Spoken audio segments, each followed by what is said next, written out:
It was the first week of September when the University of Greenfield reopened after summer break. The campus was alive again with laughter, voices, and hurried footsteps. New students wandered with maps in their hands, while seniors welcomed each other back as if they had been apart for years. Among the sea of faces, a young man named Arman Khan, a second-year computer science student, walked slowly across the courtyard, his eyes scanning the buildings with quiet familiarity. Arman wasn't exactly the most social student.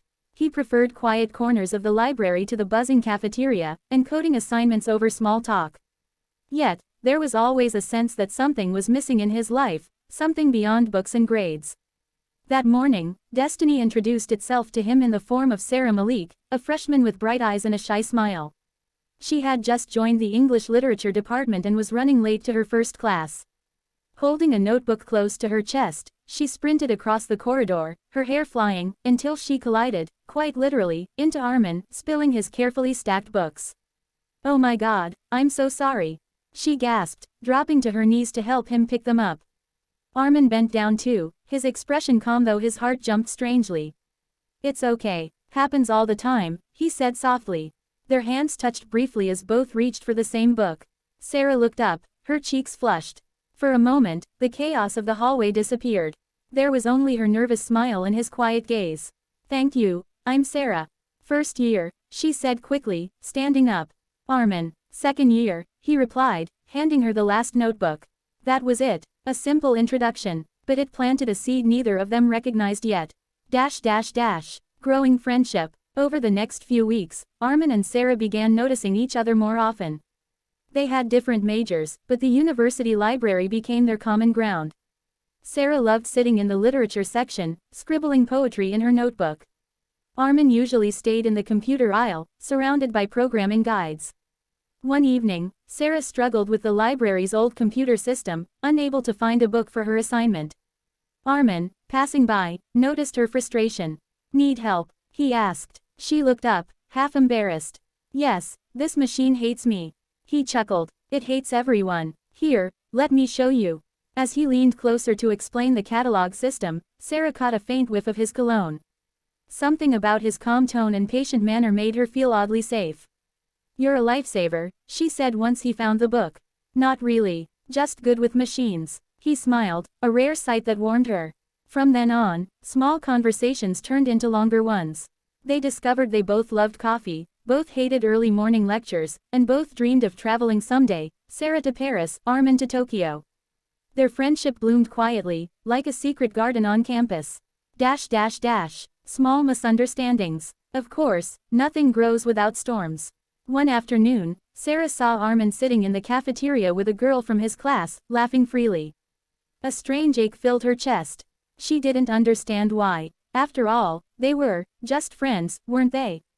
She avoided him for a few days, burying herself in assignments. Arman noticed. He cornered her outside the library. "Did I do something wrong?" he asked. "No, why would you think that?" She replied too quickly. "You've been distant." Sarah bit her lip, then sighed. I thought maybe you were busy with other people." Arman frowned. "If you mean Aisha, she's just a classmate. We were discussing a project." His voice softened. "You matter to me, Sarah. I wouldn't ignore you." Her heart skipped. She nodded, ashamed of her jealousy but secretly relieved. That evening, she wrote in her journal, "Maybe this is more than friendship." Realization of love. The turning point came during the annual University Cultural Festival.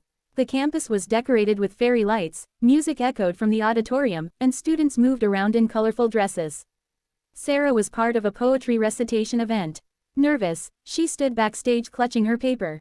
When her turn came, her voice trembled at first, but then she spotted Arman in the audience, clapping encouragingly. His eyes locked with hers, and suddenly her fear melted. Her words flowed like music.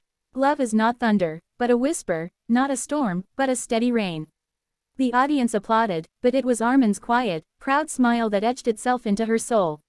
Later that night, as fireworks lit the sky, Sarah and Arman walked together across the lawn.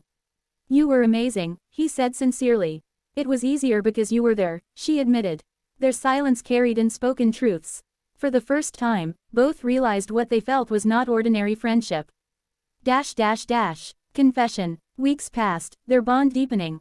One rainy evening, Sarah sat under the big oak tree near the library, waiting for the rain to stop. Armin found her there, soaked but smiling. "You'll get sick," he said, handing her his jacket. "And miss this beautiful rain."